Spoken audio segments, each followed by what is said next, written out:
روزوں کا مہینہ رمضان کا مہینہ ہے، جس میں قرآن اول نازل ہوا، جو لوگوں کا رہنما ہے اور جس میں ہدایت کی کھلی نشانیاں ہیں اور جو حق و باطل کو الگ الگ کرنے والا ہے۔ تو جو کوئی تم میں سے اس مہینے میں موجود ہو، چاہیے کہ پورے مہینے کے روزے رکھے، اور جو بیمار ہو یا سفر میں ہو تو دوسرے دنوں میں روزے رکھ کر ان کا شمار پورا کر لے۔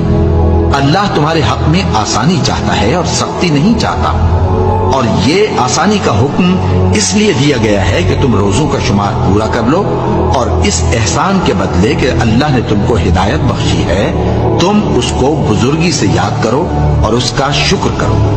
اور اے پیغمبر، جب تم سے میرے بندے میرے بارے میں دریافت کریں تو انہیں معلوم ہو کہ میں تو تمہارے پاس ہی ہوں۔ جب کوئی پکارنے والا مجھے پکارتا ہے تو میں اس کی دعا قبول کرتا ہوں۔ تو ان کو چاہیے کہ میرے حکموں کو مانیں اور مجھ پر ایمان رکھیں تاکہ نیک رستہ پائیں۔